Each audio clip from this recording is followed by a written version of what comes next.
तो क्या साधना से, जैसा आपने कहा, आपने साक्षात भगवान के दर्शन किए, क्या ऐसा हो सकता है कोई आम इंसान भी साधना करके, ध्यान करके खुद भगवान को महसूस कर सकता है अपने आसपास? पहली बात तो आमिर भैया, कोई भी इंसान आम नहीं होता, जी हर एक व्यक्ति खास होता है। जी गुरुवार। दूसरी बात, अगर ये सोचते हैं हम कि कुछ करके अचीव कर लेंगे, तो संसार में बहुत सारी चीजें हैं जो आपकी क्यू में आती हैं, जी। जिन्हें आप कुछ करेंगे और वो आपको मिल जाएंगी। लेकिन परमात्मा एक ऐसा विषय है कि आप उसे ये नहीं कह सकते कि मैं कुछ करूँगा और कुछ पा लूँगा, जी। क्योंकि एक बूंद सागर में मिल सकती है, सागर को अपने आप में समा नहीं सकती। बूंद ये नहीं कह सकती कि मैं अपने आप को खींच के इतना बड़ा कर लूं कि सागर को अपने आप में समा लूं। पर हाँ, बूंद इतना कर सकती है कि अपने आप को सागर में मिलाने के लिए तैयार हो जाए।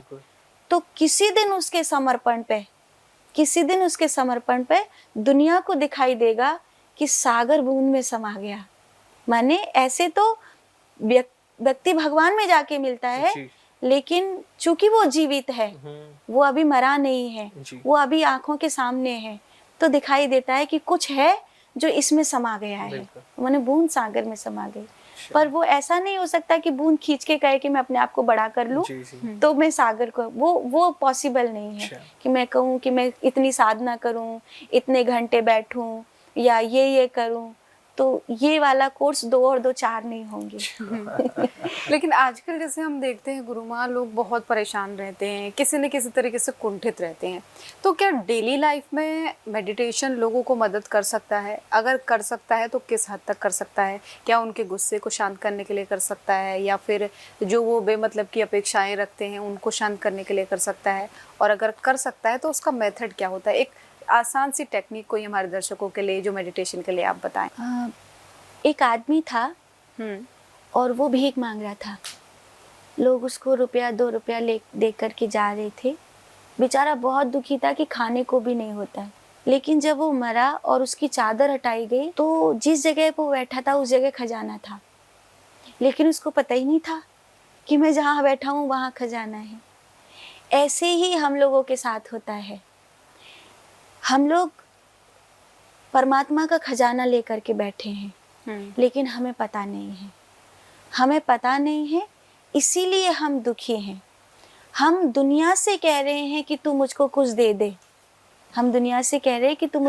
दे दे, जबकि वो जो चीज़ है वो मेरे ही भीतर है।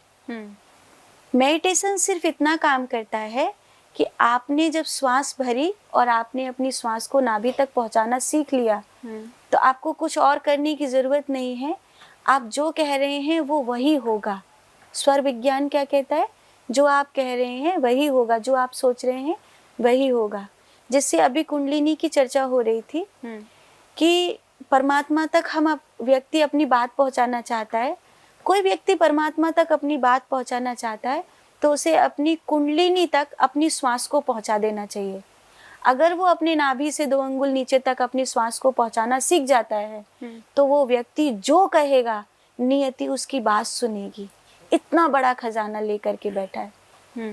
लेकिन हम क्या सोचते हैं, 5 मिनट आंख बंद करके बैठ जाएं, शायद शांति मिल जाएगी। 5 मिनट शांत होकर के बैठ गए तो चीजें जो दिमाग में ओवर थिंकिंग के रूप में चल रही थी वो तो सॉर्ट आउट हो जाएंगी। बुद्धि मन जो लड़ाई कर रहे थे वो सॉर्ट आउट हो जाएगा, पर शांति नहीं मिलेगी। शांति तब मिलेगी जब ये खजाना उसको पता चल जाए कि जहाँ मैं बैठा हूँ वही खजाना है। वो समझने की बहुत जरूरत है, मतलब गुरु माँ।